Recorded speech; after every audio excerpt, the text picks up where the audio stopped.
Bonjour à toutes et à tous, bienvenue dans cette nouvelle édition de votre journal local. Nous connaissons en détail les résultats des baccalauréats dans l'Académie de Nantes. Avec les rattrapages, environ 97% des candidats vendéens ont obtenu leur bac général. Le nombre est de 93% pour les épreuves technologiques. En bac pro, environ 92,5% des candidats ont décroché leurs examens.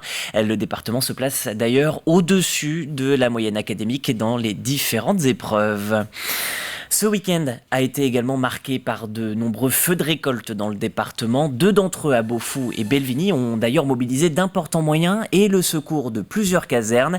Avec le début de l'été, l'herbe est sèche dans les champs et les autorités appellent à la vigilance. Une vigilance accrue également à l'Aiguillon-la-Presqu'île. Là-bas, ce ne sont pas les champs auxquels il faut faire attention, mais bien aux forêts de pins maritimes. Les pommes de pin et les aiguilles sèches constituent un accélérateur lors d'incendie. Alors une journée de sensibilisation était organisée ce samedi. Reportage Alix Lanos. Une étincelle dans cette végétation déjà très sèche et c'est toute une partie de cette forêt domaniale qui pourrait partir en fumée.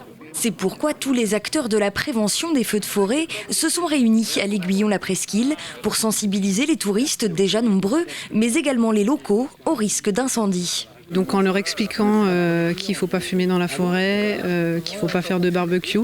Voilà, vraiment on est sur de la sensibilisation feu de forêt. Quand on jette une cigarette, effectivement ça peut prendre très rapidement et ça peut s'étendre très vite. Une mission de prévention plutôt bien accueillie par les promeneurs. Il faut parce que comme il dit, la forêt c'est fragile. Et puis il faut faire attention au feu, à tout quoi. Je me suis aperçu qu'il y a même des personnes qui fument en voiture et qui jettent le mégot par la portière, c'est pas logique quoi. Dessus vous avez tous les risques, ce qui est autorisé et non en forêt. Oui. Si vous êtes fumeur, vous n'êtes pas fumé en forêt. Non. Emmanuel Podechar a l'habitude d'aller à la rencontre du public. S'il constate une prise de conscience et une amélioration globale des comportements, il croise néanmoins encore beaucoup trop de gens qui ne respectent pas les règles de base. Même cet été, déjà, on a déjà fait éteindre des feux de camp ou même des réchauds à gaz, par exemple. Un réchaud à gaz au sol ou sur une table en forêt est aussi dangereux qu'un feu de camp. S'il tombe, vous n'arrêtez pas le réchaud à gaz et la matière organique au sol prend feu immédiatement. Pour le maire de la commune, l'enjeu est de taille. L'été dernier, 6 départs de feu ont été recensés et un camping avait même dû être évacué. On a la forêt domaniale de Longeville qui traverse en fait la presqu'île de la Faute-sur-Mer et à ce titre, on a à peu près 400-500 maisons qui sont exposées directement ou indirectement à un éventuel feu de forêt. On voit bien que le climat, il évolue, mais il évolue aussi sur une sécheresse qui nous impose d'avoir aujourd'hui des comportements d'anticipation, notamment au feu, voir comment on peut lutter et acculturer la population. Faire de la pédagogie pour changer les comportements. 9 départs de feu sur 10 sont d'origine humaine et l'année dernière en Vendée, environ 300 hectares de végétation sont partis en fumée. Clap de fin pour la session estivale du conseil départemental. Vendredi, un nouveau schéma enfance-famille a été présenté par les élus. Cette feuille de route s'adresse notamment aux parents. Elle veut les aider à concilier vie professionnelle et vie personnelle. Outre la vie en famille, ce schéma s'intéresse également à la vie en société. Les élus veulent travailler sur une meilleure égalité des chances entre les enfants. Le schéma enfance-famille, c'est un schéma qui va se déployer de 2022 à 2026. 2022, nous avons surtout travaillé avec nos partenaires, 70 partenaires, pour co-construire ce schéma qui s'articule autour de 5 axes, 12 objectifs et 26 fiches actions. Ces 26 fiches actions, elles sont réalisables et elles seront surtout mesurables. C'est-à-dire on pourra vraiment vérifier si l'investissement sur cette politique familiale, puisque ce schéma enfance-famille, c'est une politique familiale à l'intention des Vendéennes et des Vendéens pour les accompagner dans leur quotidien. À Mouchamp, les paysans du bocage vendéen s'est réunis autour d'une porte ouverte organisée par un agriculteur. Lancée en 2021, l'association regroupe une vingtaine de membres, tous acteurs de la filière blé. Cet événement était un bon rendez-vous pour se retrouver, pour échanger de bons conseils, mais également pour accueillir peut-être de nouveaux membres. Alix Lanos s'est jointe à cette visite. Sur cette parcelle de 3 hectares ne poussent que des blés anciens.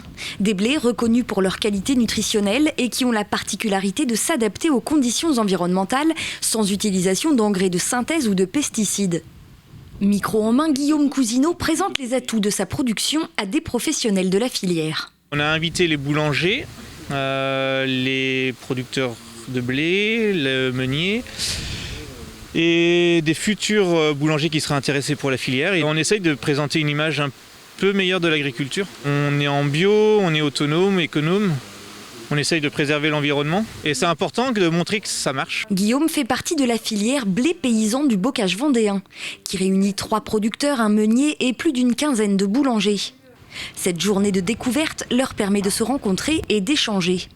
Ça donne du sens en fait, parce que le boulanger, lui, au moins, il peut mettre une tête sur celui qui a produit le blé, celui qui l'a écrasé. Chacun sait ce que fait l'autre et ça permet aussi d'avoir un système où on établit des prix en cohérence, donc on est en système de commerce équitable. Ce rendez-vous annuel doit également permettre de faire découvrir la filière et de donner envie de travailler le blé ancien.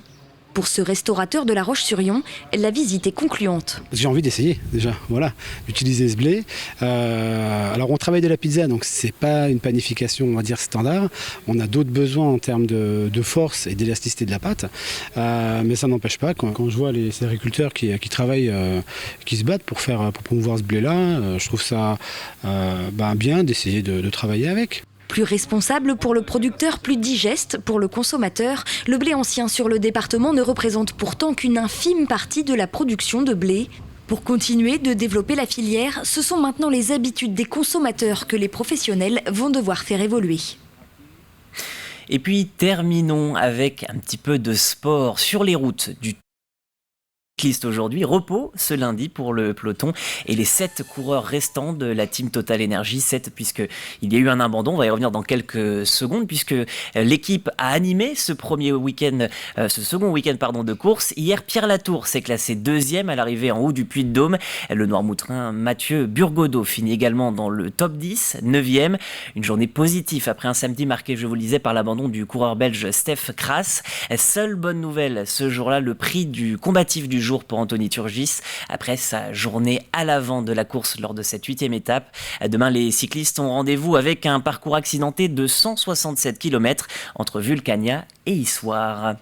C'est la fin de cette édition. Restez avec nous pour la suite de votre programme et de vos programmes sur TV Vendée. Vous le savez, c'est l'été et vous avez la grille estivale à retrouver. Nous, on se retrouve à 18h pour un prochain point en direct sur l'actualité. Portez-vous bien et belle journée.